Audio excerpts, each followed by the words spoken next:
राम राज्य जिसकी कल्पना करते हैं लोग, कि वो जाते थे और लोगों की दुख दर्द सुनने की कोशिश करते थे, और इसीलिए वहाँ सुल्तान का राज चलता रहा। अब तो उनके बेटे हैं सुल्तान हैथम बिन तारिक, उनके साथ चूंकि 2020 के बाद वो सत्ता में आ गए, और प्रधानमंत्री नरेंद्र मोदी पहले गए थे 2018 में, 2018 में भी प्रधानमंत्री गए थे, लेकिन तब वही सुल्तान कबूस बिन सईद सत्ता में थे। तो उनके साथ जो संबंध थे उसको फिर से आगे कैसे और बढ़ाना है,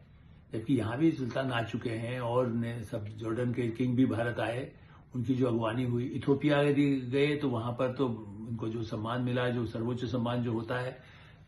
27-28 देश है जो वहां के जो सर्वोच्च सम्मान प्रधानमंत्री नरेंद्र मोदी को दे चुके हैं। तो बहरहाल मैं भारत के हितों की बात कर रहा हूं।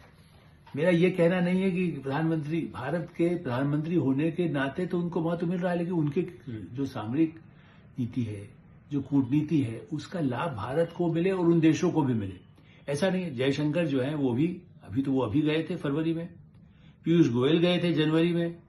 उन्होंने ओमान का दौरा किया था। तो ये नहीं है कि प्रधानमंत्री को यहाँ उनका है कि पहले उसकी जमीन आगे मजबूत होती रहे। संबंधों को सुधारने के लिए रिलेशंस को बनाना आसान होता है, आप तत्कालिक समझौता कर लीजिए, उसको रिटेन करना, उसको निभाना, संबंधों को निभाना सबसे बड़ी चुनौती होती है।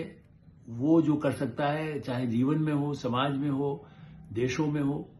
वो भारत की अपनी रणनीति है। और इसलिए चूंकि हम उनके साथ जो समझौता फिर से आर्थिक दृष्टि से जो हुआ है,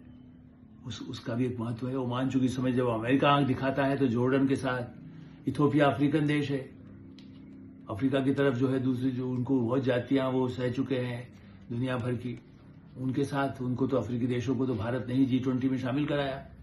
तो इथोपिया इसलिए उसका महत्वपूर्ण है, लेकिन ज्यादा महत्व में उन मुस्लिम देशों की तरफ की जॉर्डन के किंग हो या ओमान के सुल्तान हो, उन्होंने भी जिस तरह के समझौतों पर जो किया, केवल ये कि एक होता है राष्ट्रपति मुर्मू जाएं, वो एक औपचारिक जिस समय जो होते हैं संबंध जो राष्ट्रपति के लेवल पर जाने चाहिए वो होते हैं, लेकिन उससे बड़े संबंध होते हैं प्रधानमंत्री के स्तर पर जाकर जो वार्ताएं होती हैं, और जो पूरी एक नीति को लेकर के, खास करके समुद्री क्षेत्र है,